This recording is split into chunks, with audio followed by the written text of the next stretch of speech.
Excited to have our last guest here with us on the MegaCast. Let's bring in Mike Szukhent. He is the president and CEO for the Michigan Festival and Events Association. I cannot wait, Mike, to go to a festival. How are you doing? Ronnie, I'm doing great.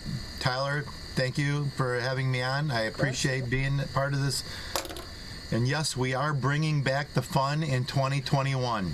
You need to get shirts made with that saying. You need mugs, because I think a lot of people are ready to have some fun right now. So how are you planning for 2021 and the festivals? What do you think the season's going to look like? Well, we're telling all of our festival organizers that the only thing that I can guarantee right now is if you don't plan your event, you won't have it.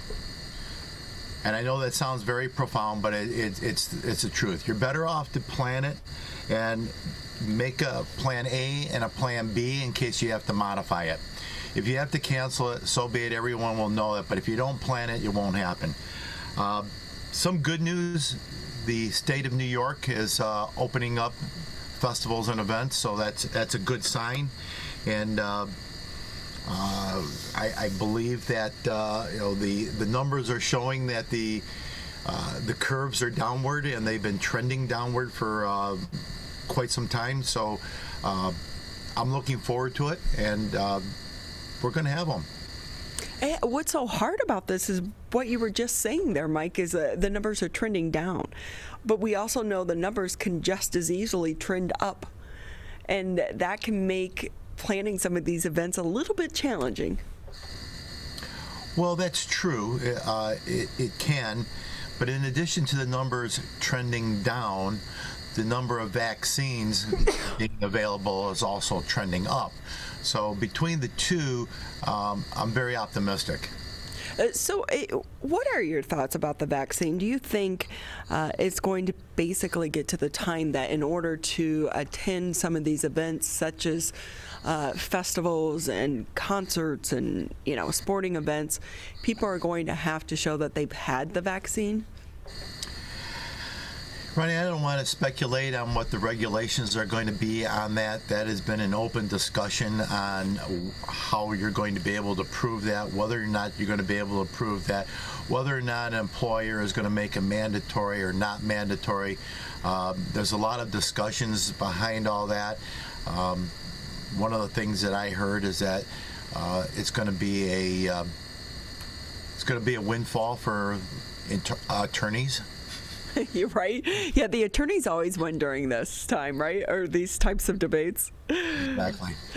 But I will say, I do know that some people are hesitant to be back in a crowd, but a lot of people are so ready that if you have an event, do you anticipate the crowds could be larger? Because look, we're ready to party.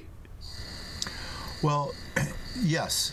And you're 100% correct on that. People are ready to get out there and socialize.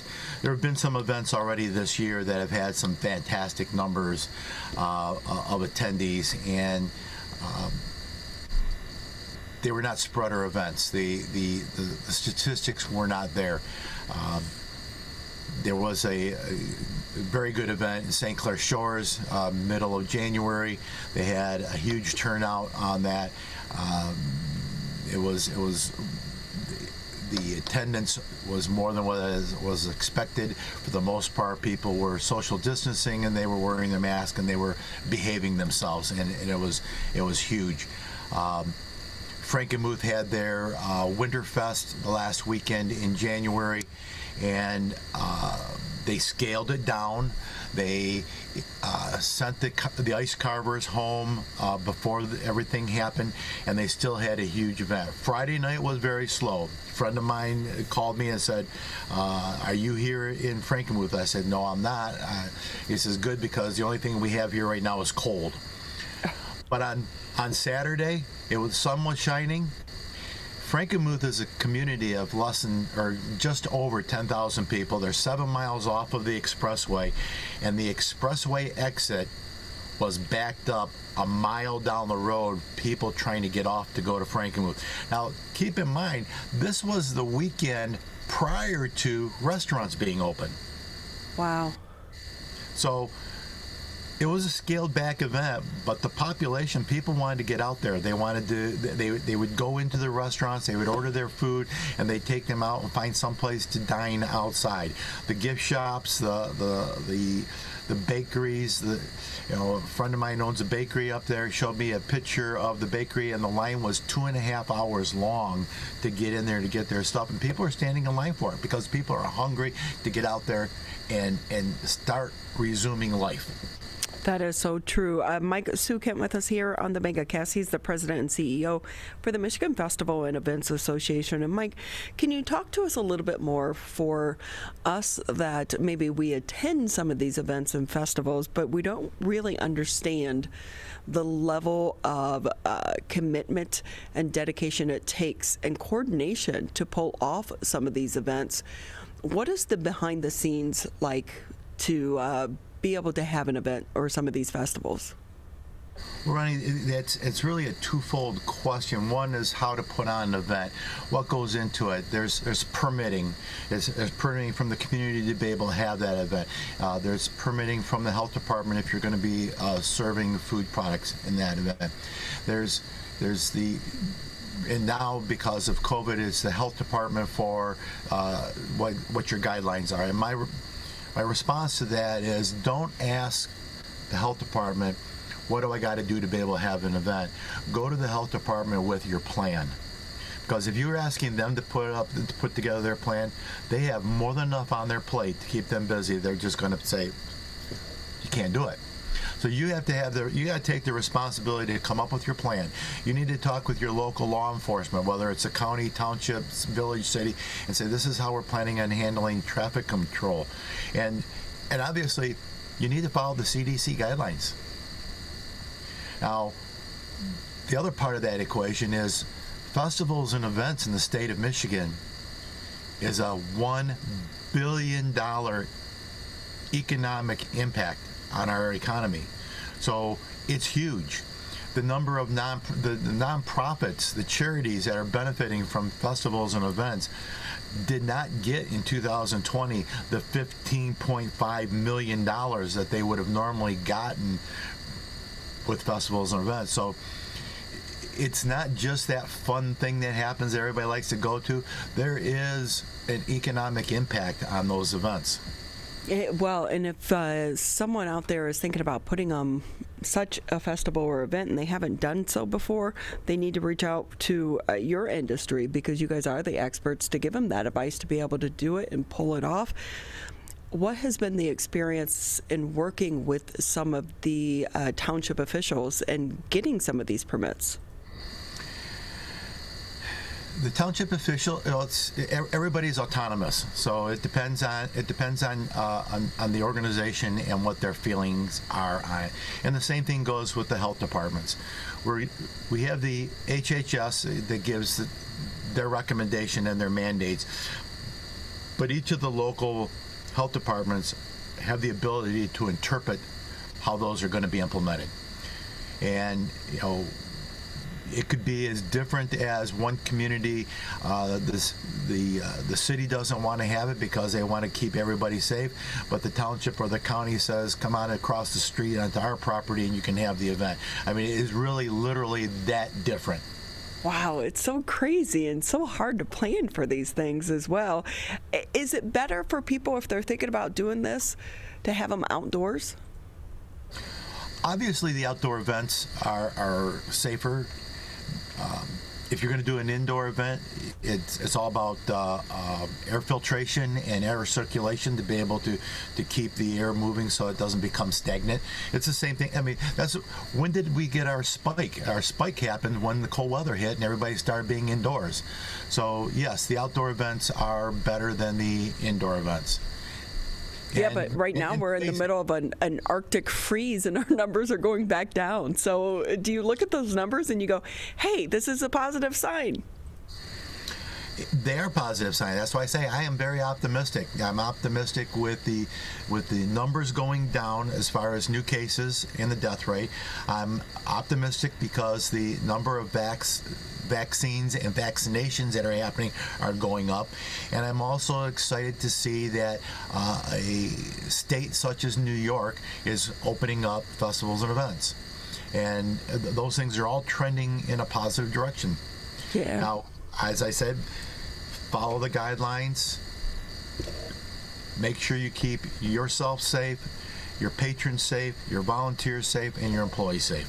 And those CDC guidelines do change quite often, and so that's why one of the things we do here at Civic Center TV is try to keep people informed. So you'll find a link to the CDC's website through our website, civiccentertv.com.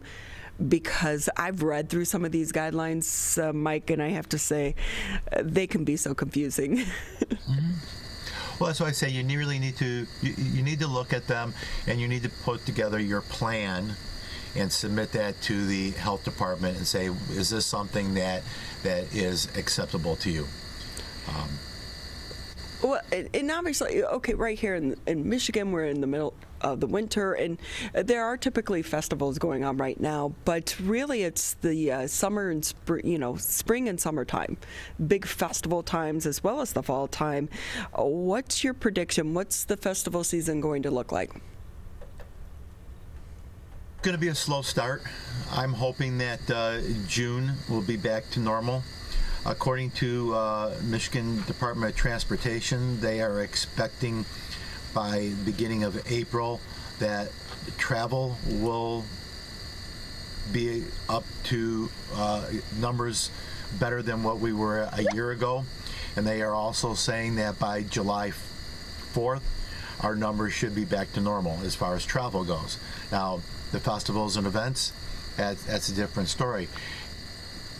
If we do not have festivals this year, if our carnival industry is not able to generate revenue because they're in a short window, a lot of those places are going to go bankrupt. They're going to end up selling off equipment, and when we get back to normal, it's going to be a challenge to be able to find festivals and events in the state of Michigan, because those entities that depend on this industry to make a living are going to be gone.